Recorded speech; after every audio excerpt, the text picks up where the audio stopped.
Ladies and gentle cats, hey, what's up? All right, so we're back here, part number 5 to this studio panel build here. We've got some stuff going on here. So I know in the last video, part 4, we had talked about wanting to put in a junction box to run all of my cords for all the loads themselves going into it, and then I'd mentioned wanting to put in conduit, like EMT for the runs up into the panel, but I've changed my mind on that. I think what I'm going to do is just run LFMC, so probably have 3 runs of that going up into the panel. I'm not sure if I'm going to just put 90s here on the side and then run it up into, run it behind and then up and then over up into here.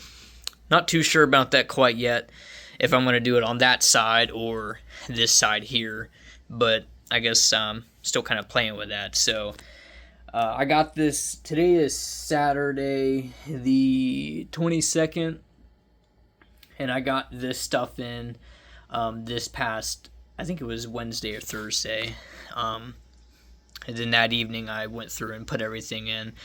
So I did get the Allen Bradley terminal blocks. These got the 3 inputs on them. These are just what I could find on eBay that I thought were a pretty good deal, and it came in as at a box of 100, and I thought it was a pretty good deal. Shipped, it was like I think it was like $48, so I'm definitely pretty happy with that, and they seem to be in pretty good shape here. So I just put in 35 of them in the panel here, and I think what I'm gonna do is just have whichever side up for the outputs, just run them through. Like say if I have the holes here, right, and they're coming in, and I'll be able to run it all the way up through and put them into land them into the terminal blocks. Now, as far as all the cords for everything, I think what I'm going to do is probably maybe run them across the top there, and maybe use some sort of strain relief fitting. I'm not quite sure. I used these little plastic, I forget what these are called, plastic grommets or bushings for the bottom. Now, they're fine for the bottom, but as far as putting them on top, then that's going to create a place for dust to get in. I don't want to do that. I don't want to build up all that heat and a bunch of other potentially liquids getting in there. So we don't want to do that. So I'm not quite sure where we're going to do that or put these in quite yet. So what I forgot to mention on the last video is I'm going to have to remove this receptacle and put it in here, and then run the conductors powering it into back up into there. So but yeah, then I wasn't really thinking about it when I was planning it out, but I've got to ground this box, so I may have to get another ground bar and then put it in there, then run it up to a terminal block, and then going to the panel as well. So yeah, so I'll have to do that. But I think that's mostly it. We got a cat running right here. Merman? Say hi, Merman. Merman? So he's the star of the show sometimes. But yeah, I think that's pretty much it on that. I can't really think of anything that's pulling my attention here. The key, they use the same key for pretty much all of their boxes. It's a Vevor or Vavor, I'm not sure how you would pronounce that, but both panels are the same company. And yeah, they come with the same keys, so you would think that they would probably not make everything with the same keyhole or the same whatever you would call that, but they do, I guess. So but yeah, so I can't really think of anything else going on here. Like I said, I did want to. I don't want to do the EMT. I think that's just going to be way too many bends to put into there, and I've never messed with that. And I don't want to have to buy 20 sticks to practice on before I go and actually put in my bends. I'm sure it's not hard to do once you get it figured out and everything, but I don't want to deal with that. And then, I mean, I know I can, like, say I want to put the bend here, and then, bend it, put like a 30 in it, and then run it down, and then, like, say 90 it, and then chop it, put a union in, and then run a couple other bends down here. I know I could do that, but again, I think it's just way more work than what I'm willing to take on, not having experimented with it before. So I could just run the LFMC up through and call it a day. The only thing I have to take into account if I want to put 90 fittings here is that LFMC can be pretty difficult to bend, so I'm not 100% sure that I'm going to be able to make it look really good there. I've never really messed with LFMC, but the last company I worked for, when we built these specialized trailers, we used one of the projects, we had to switch to MC cable without the liquid tight jacket over top of it. And then it wasn't too hard, but what I got to use for here is, according to the calculations, I'm just going to run 3/4 inch.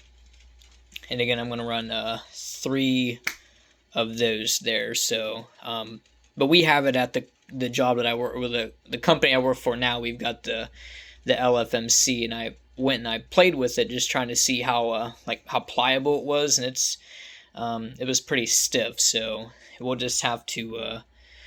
I'm just going to order, I think, like maybe 30 feet, and I'll chop it into 10-foot sections, and then I'll just have to play with it and figure out how I want it. But I guess if I ran it off 90s here, maybe I could squeeze maybe 8 feet of it. I'm sure I'm still like, well, actually, I think the 10 feet or so I measured came off of this side.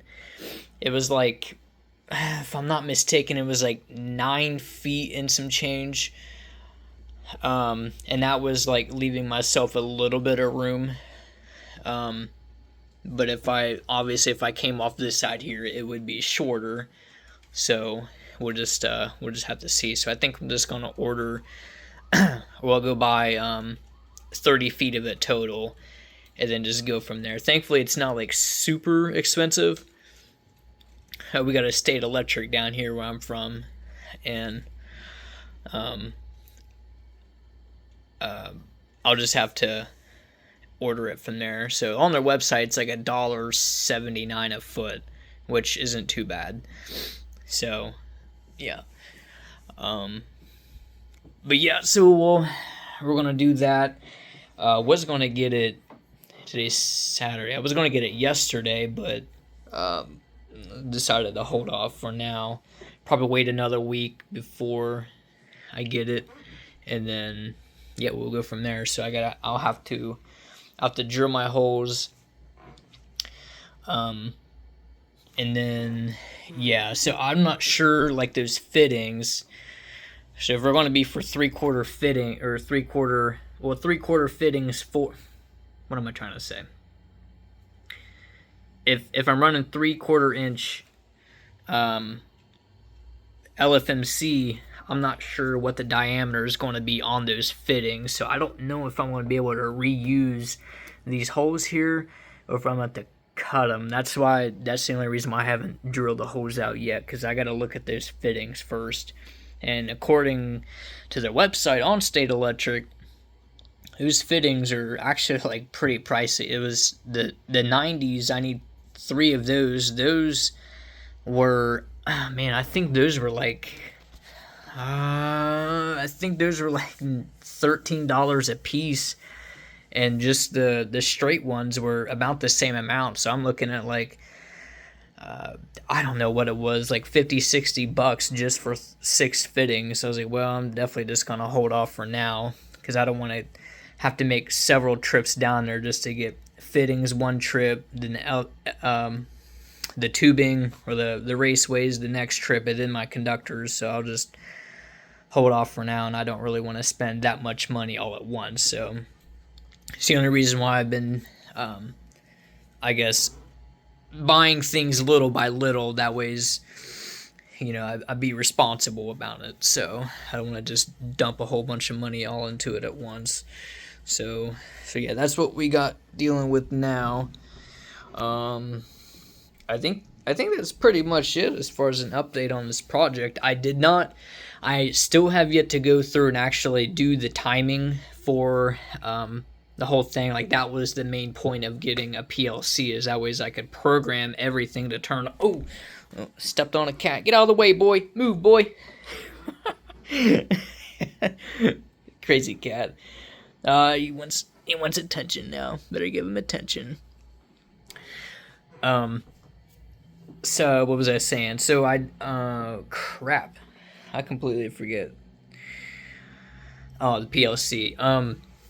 So I haven't gotten the timing program on them yet, and I know I made a comment in the last video.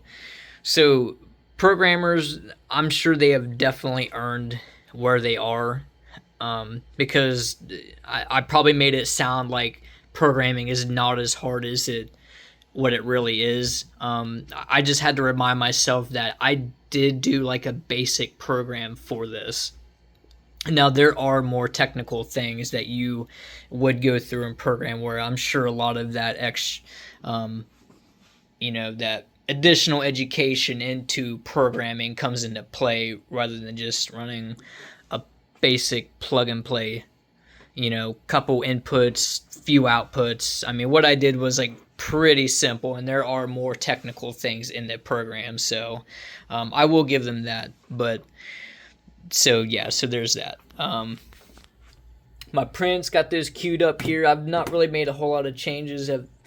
Everything is pretty much good to go. I wanted to print these off, but my printer was low on ink, and I haven't gotten any more yet. So it was actually it actually kind of worked out, because I tried that.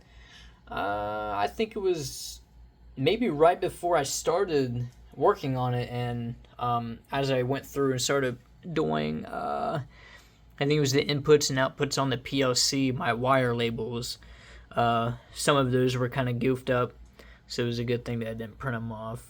So I think once I know for sure everything's good, I'll print them off, and I'll put them in my folder here. I've got this here was I made this here. This was sort of just the like the key idea, or how did I word this? I guess the concept of it, and then I wrote out like a bomb, and I think that was pretty much it. Yeah. So, and I think I got this grid paper here because I was going to try to sketch out my own drawings for the panel, but then I think I did it on that cardboard sheet that I had in my first video. I tried it, and I don't know, it was just not very efficient. So I just figured, I was like, well, I'm just going to try to find a free CAD online, and that's what I found, and that's pretty much what I did, obviously. So, yeah. But, so here we are on the YouTube channel. Parker 3-phase lightning. I had a coworker at my last company I worked at. He was an older guy. He was hilarious. I loved working with him. And if we were in a unit,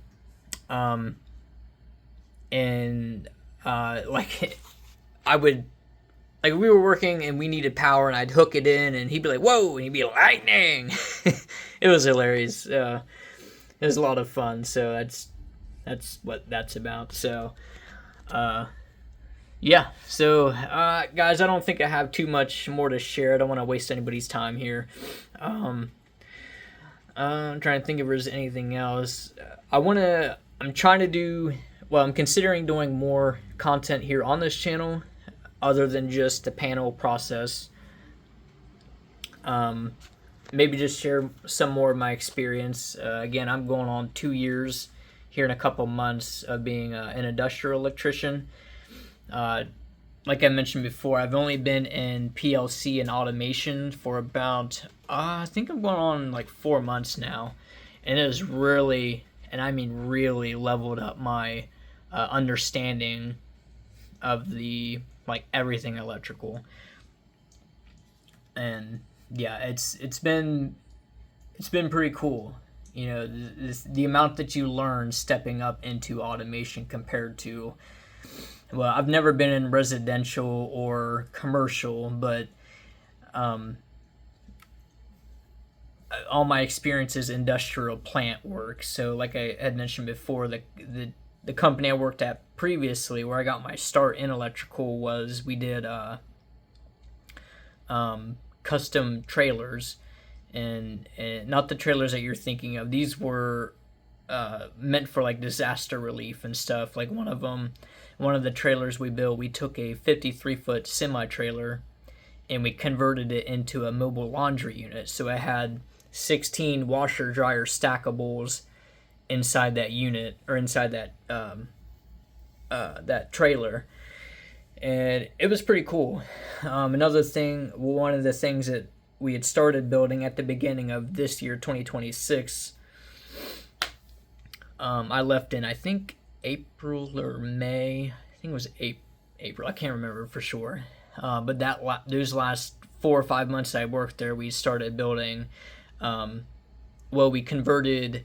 We were taking shipping crates, and then we were converting those into mobile restrooms. So I had, like, if you were looking at a shipping, well, actually, let me just pull up one. I'll show you. Shipping crate. There we go. Crate. Well, that's not what I wanted. Why did it give me this? Oh, maybe cargo. Shipping cargo crates. Shipping containers. Yeah. Alright, so let me get a good, like, side angle.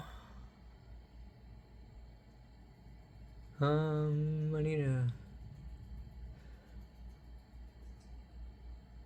This'll do. So they were a different color, obviously, but we just put in, so the doors were right here, and they were just lined up on, like, you know, and there was, the ones we had were 8 stalls. We started doing those at the beginning of the year. Then I think a month or so up until I left, we switched to 7s. But yeah, so they had all the stalls lined up consecutively up through here, and it was there was an interior wall and a hallway on. Well, I probably don't want to go into too much details on how they were designed, but yeah, that's what we did. But yeah, and there was other things that we built too. So those were kind of the main ones here. Everybody say hi, Dragonite. Get that pull back up. So, but yeah, guys, that's pretty much all I got for this one. I can't think of anything else really to update anybody on. This was just here. I was doing a video earlier. Check out my shorts, guys. Check out, you know, the channel. Make sure you hit the subscribe button if you find value in this content that I post here. Again, I want to do more stuff that's more, I guess, industrial related in general, not just, you know, isolated to my panel. You know, I want to do more. So if all goes as planned, I'll do that. And yeah, so if you've made it this far in the video and you're still, you know, staying plugged in on this project here, I appreciate that. Thank you for all of you guys for watching this video. Excuse me. And continue to stay tuned because, again, I plan on doing other things and talking about, other industrial or, well, other things in the electrical industry. And yeah, that's pretty much it. Thanks again, and make sure you guys hit that like button if you enjoyed this video and enjoying the series. And yeah, I'll see you guys in the next video.